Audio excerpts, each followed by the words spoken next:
Again, my name is Dave Van Horn, and it's my privilege to be here tonight to give you a little brief update as to what SWANCC's doing and where your waste and recycling go.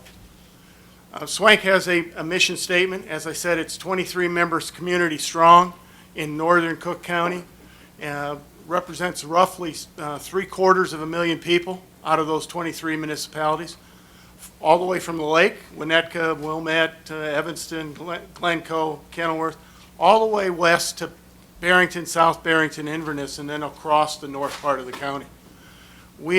Our mission is to provide efficient and environmentally sound collection, transportation, transfer, processing, treatment, storage, disposal, recovery, and reuse of municipal waste. A pretty broad statement, but in general, we're the depository of that curbside collected garbage and recycling. Although we don't operate a recycling facility, our member communities operate their recycling as an individual member contract. We do have some benefits in our disposal contract that lots of our member communities use, and I'll talk briefly about them in a minute. Organizational structure is pretty straightforward. Board of directors, each municipal member, no matter its size, gets two alternate and delegate to the board. The board then establishes a 7-member executive committee that runs the day-to-day operation, and I report to the executive committee. That executive committee, by bylaws, is made up of 4 appointed members of our communities and 3 elected members of our community. At the present time, Trustee Thill serves on the executive committee as a member, along with Karen Darch in Barrington and Paul Holford of Mount Prospect. Our village administrators that are appointed that serve are Randy Ruckles of Arlington Heights, Ray Rummel of Elk Grove Village, who's the executive committee chairman. We have John Sendelius, the village manager in Wheeling, and Matt Formica, the village manager in Glenview. We try to spread, the board tries to spread that membership out, small towns and large towns, east and west, as well as central, to try to get a good representation of the whole 23 member communities. We do have corporate counsel that's available to us, myself, an assistant to myself, and then Mary Allen, the Education and Recycling Directory. And one of the things that Mary does is allow herself to be brought into communities to provide information on recycling and education. She's in schools, she's at community groups, if she can fit it into her schedule, and she's more than able to talk about a multitude of things that the agency does. As I said, our purpose per the statute was to organize and exercise our powers in connection with an efficient, environmentally sound disposal of waste. We have an intergovernmental agreement that is the backbone of our agency. All 23 towns have entered into that intergovernmental agreement. That intergovernmental agreement requires those member towns to bring their solid waste to the agency's disposal location. At the present time, we operate a transfer station in Glenview across from Maryville Academy, and all of the collected residential garbage from all 23 towns end up at that facility every day of the week. Most towns don't have collection every day of the week. Morton Grove may have a Tuesday, Thursday type of collection, so your garbage would show up on Tuesday, Thursday, picked up by group. That's the backbone of our organization. Not only do we take care of those of your garbage needs, but we also provide a recycling incentive program in our contract that allows the member communities to join if they like. Presently, 15 or 16 of our member communities participate in our recycling incentive program. The others are using a recycling provider that is handled by their current hauler. So as an example, Waste Management hauls Buffalo Grove for garbage. They bring that garbage to our facility, but they collect the recycling and take that Buffalo Grove recycling to a waste management processing facility and not to the one designated in our contract with Group. And that also occurs for Lake Shore and other haulers from time to time. We also provide special waste collections. You may have been using those. You may have suspended them under COVID. You may have opened them back up. We have that in just about all 23 of our member communities participate in some form of our special collection, but it's electronics recycling, it's document destruction events, it's pharmaceuticals and sharps disposal, it's CFL, mercury, batteries, sometimes, and holiday lighting. As I said, Mary Ellen talks about educational services. She also has a contract employee that helps on the preschool and kindergarten age presentations. I provide some assistance when needed to municipal staffs in looking at member contracts and or going to bid or going to negotiating an extension and so on. And then we also have some legislative services. We're down in Springfield trying to do some positive things as it relates to the environment. One of the things that Ralph asked that I talk a little bit about tonight was curbside recycling and what's occurring and how is it occurring. There's been some positive articles in the newspaper and magazines over the course of the last several years, but there's been a couple of recent negative articles that are out there that talk about that recycling isn't profitable, it isn't successful, we should just throw it all away. And I think in a lot of instances people get confused about the value and what recycling can do for a true full circle economy. In our case, at the curb, we collect a specific set of items. This is probably the biggest issue that all recycler collectors have, is that people think about wish cycling. They want to recycle everything, so they put everything in the curb. And in our contracts, we have a specific list of materials. It's mixed glass. It's ferrous and non-ferrous metals, tin, steel, and aluminum. And those are in containers. I don't want your aluminum frying pan. That's not something that should be put into the curbside recycling. Or a piece of steel that fell off of your automobile. That, again, is not part of the curbside recycling program. We talk about plastics, and I put some references here, but that's not everything that's in that category, but it's the common references. PET, which is soda bottles. HDP neutral, which is milk jugs. HDP colored, which are detergent type bottles. PP, which is polypropylene, and that's like yogurt tubs.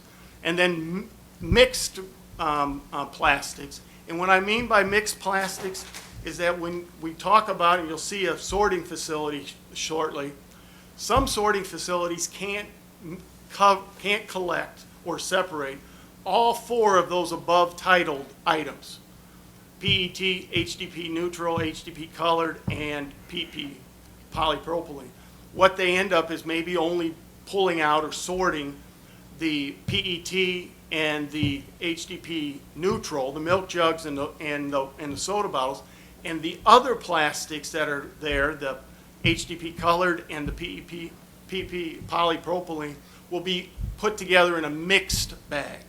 But it's not mixed plastic from a standpoint as I can put my plastic bags in there or I can put my film in there. It is not that type of plastics. It's mixed because the sorting facility could not take everything apart. I participated in a webinar last week. There are over 30 types of different molecular made up plastic items that you can buy in a grocery store. And that creates the problem of contamination in that curbside bin. I'll give you a quick little example. Ralph's going to yell at me for taking too much time. But if you think about your soda bottles today, your bottle comes in a PET bottle for the most part, but it has a film wrapped around the outside of it. If you'll think about that, every now and then you'll see a bottle that has a film. The same way with an aluminum can. Sometimes the aluminum can will have a film that'll be the manufacturer label, the Pepsi logo or whatever. that plastic's not the same as the bottle. So when you talk about mixed plastic bales, that's the kind of inferences that the processors have to deal with. We look at paper. OCC is cardboard. SOP is sorted office paper. SRPN is sorted residential paper and news. Soft mix is, you can see the definition, and then there's a hard mix. It again is made up of the makeup of the type of pulp that is in that respective paper. And then there's the residual, all the trash that gets put in. Everybody that tries to do the right thing by wish cycling. The plastic garden hose, the plastic bags, the, you name it, the needles, the sharps. I can't tell you how many types of shoes come into the bins. Because SWANCC was one of the programs that had a shoe recycling program many, many years ago. We had a program with Nike to do shoes. Well, people remember that we recycled shoes, so we must be able to put it into the curbside bin and get it. But think about it, it went into the garbage truck. It gets dumped into the garbage truck. The likelihood that that shoe is going to end up on that conveyor system in the same spot as the other shoe, the right one and the left one, and not be filthy as a result. People ask, where does the recycling that we collect and sort in Chicagoland at the different processors go? Most of we're fortunate. Transportation is one of the biggest costs in processing recycling.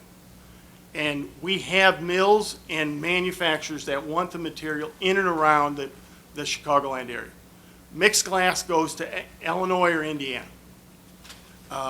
Ferrous metals go to Illinois, Indiana, and Wisconsin. A lot of it goes to scrap metals right in the Chicagoland marketplace. Plastics go to Illinois, Indiana, Tennessee, Wisconsin, Ohio, and Georgia. And somebody may ask, well, why is Georgia so important? Almost all of the PET, the soda bottles, ends up heading to Georgia. PET is the primary manufactured element in most of your carpet that isn't wool or nylon. It's PET. And they're a huge purchaser of PET bottles across the country. Paper ends up, as you can well imagine, in Wisconsin and Indiana and some in Ohio. They take all different kinds of paper.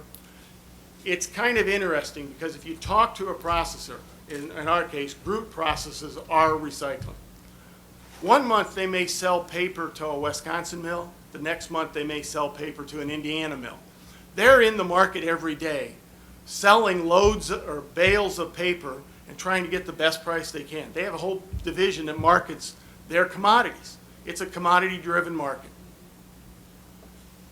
In our contract at the Solid Waste Agency, if you participate in our recycling program in 2015, we entered into a contract with Groot that stipulated this formula. There was nothing in the contract that allowed us to update the formula percentages. We know that these formula percentages have changed. As a best example is number 8 ONP is newspaper. Back in 2015, newspaper was 45% of the volume in the curb of the material by weight. Well, we know in 2020 newspaper's gone down probably by half, if not greater. It's still a fairly heavy product, but it's still gone down. More people read their newspaper via digitally. The same thing, OCC, cardboard, has probably gone up significantly because just about everybody has an Amazon truck stopping at their house or a FedEx truck stopping at their house dropping off something. And if you're doing it right, that cardboard has great value. And you can see those percentages on all of those categories of material. You also see a value there, and we'll talk a little bit about that at the next slide, we can talk about it right now. In September, monthly we get a table of values on these commodities, what the current Chicagoland market price is for these respective commodities. So if we could get 1 ton of HDP neutral out of the curb, we get $1,190 is what that milk jug is worth, if we get a ton of it. However, in the material you put at the curb, we only get less than 1% of the weight in that container is milk jugs out of this respective formula. And you can look down here. UPC is aluminum at $950 per ton. You can see the HDP color and the PET are all products made by oil and are all impacted by the price of oil. If virgin oil is dropping in value, these material prices will drop in value. If the price of oil spikes to $80 a barrel from 40, we will see a respective spike in the value of these materials because it's a world market. Why is that important? Here's probably the one chart that you ought to think about or spend a little time on. And people go, well, why should we recycle glass? That was a negative value, or mixed paper that had no value in the chart before. If I collect 1 ton of curbside material at the curb, that chart below on the preceding page said it was worth $47.79. And that included items that had negative values. Glass had a negative value. Residual/trash had a negative value. If I process that material, take that 1 ton of collected curbside over to the processing facility and run it through the conveyor system and separate it, there's a cost associated with that. $80.64 is the cost in the SWANCC contract today. So the difference between the revenue generated and the cost to process is $32.85. However, if I took that trash, that recycling, and loaded it into the garbage truck and drove it to Glenview and disposed of it, there's a cost involved in that too. And that cost is $47.26 today. Meaning that as a community or as an organization, we're experiencing a net value in recycling at $14.41. These are all driven off of the parameters in our contract. As I said, there's things in that contract that were established in 2015 that we haven't changed. The makeup of the percentage of the material, the types of material that are in there, all haven't changed because it's a contract. It's locked in, and that contract stays till 2031.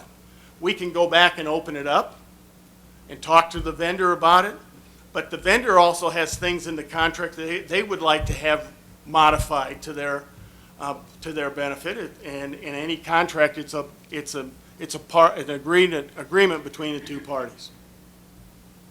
So as I said, we talk about wish cycling. Here's a picture of a regular curbside bin. Okay, the first thing you'll notice, and the first thing we tell our kindergartners, first graders, and second graders, is that material goes in your recycling bin clean, dry, and loose. Okay? First thing you see in this picture is a plastic bag full of recycling. That plastic bag full of recycling more than likely will never get recycled. It will never rip open to where it can be sorted and separated, and it will be pulled out on the conveyor system as trash. So clean, dry, loose. Here's the items that go in your bin. Plastics, as we said, glass, colored, mixed, metals, and then mixed paper, cardboard, cartons, flattened, and flatten the boxes, and you'll fit more in your container, and it's easier to use. Here's 4 quick pictures of what a processing facility looks like. And this is no different, no matter if you went to the Groot facility in Elk Grove, Waste Management's facilities, Resource Management's facilities, or to a certain extent, Lakeshore's recycling facilities. All of the material comes in, and on the top picture, it's dumped on a loading floor. Trucks back in, dump the material on a loading floor. Okay? The material gets loaded into a conveyor system. And here's a conveyor system that literally a front-end loader dumps the material into this conveyor system, and it starts going up through the building. That happens to be a conveyor that is full of plastic bags that gets shut down for 1 hour every day so that they can cut out the plastic bags. While that conveyor is shut down to do that, nothing in that facility is moving. As it sits on a conveyor, it goes past or moves down different sorts.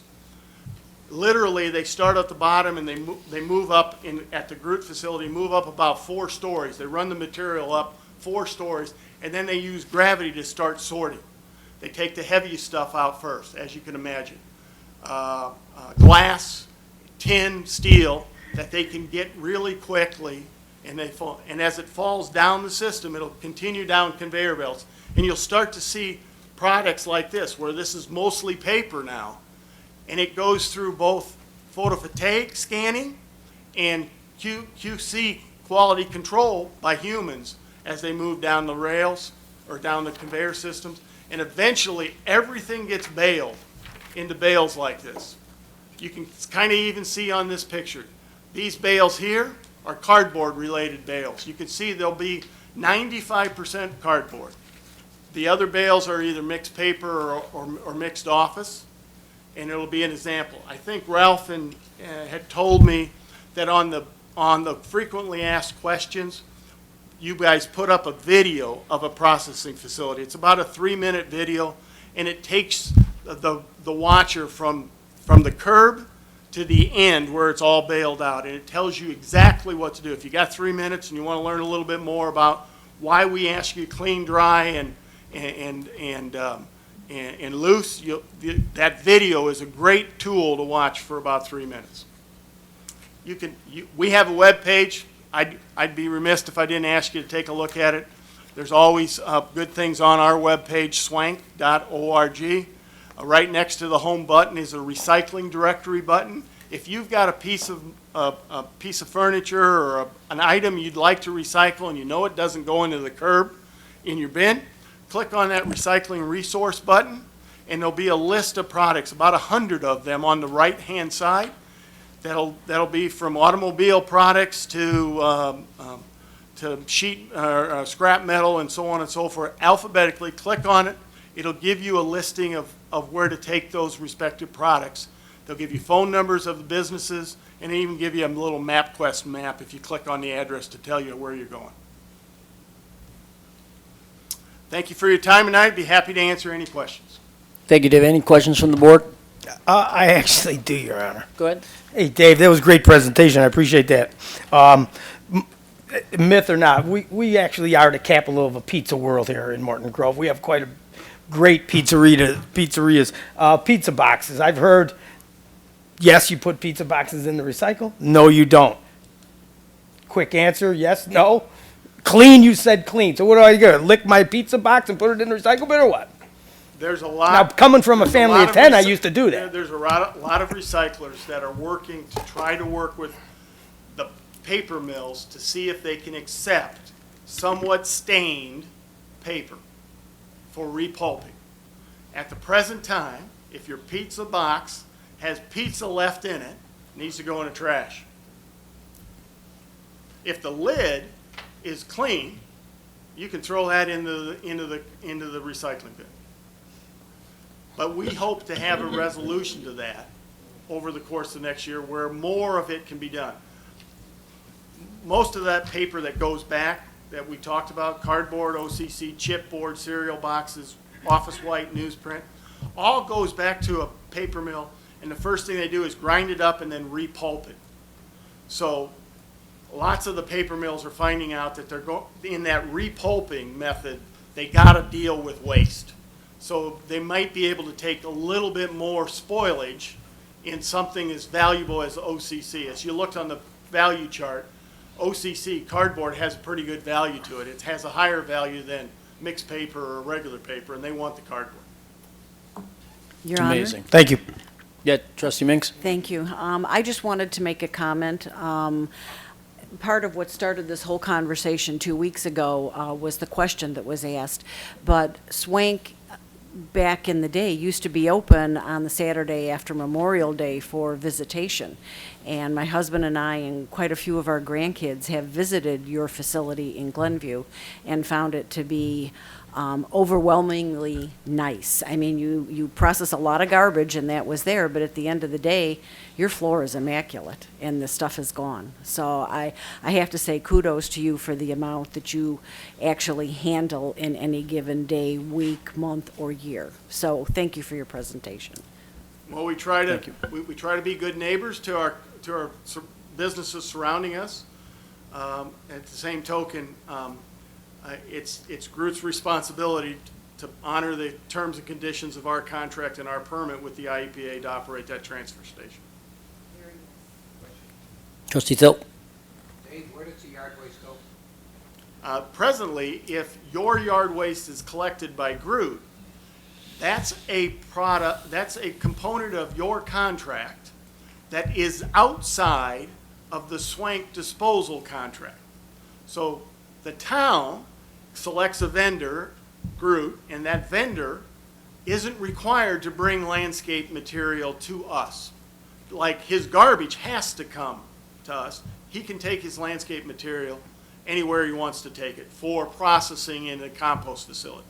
Presently, Groot uses our facility because we do collect landscape material from the commercial businesses and offer a service during the season. Groot does bring a lot of their collected landscape material directly to our facility, which is loaded into trailers and is headed to a compost facility in Lake County, Thielen Sand and Gravel. Thank you. Thank you. Any others? Dave, thanks for taking your time out and clarifying a lot of that. Very impressive.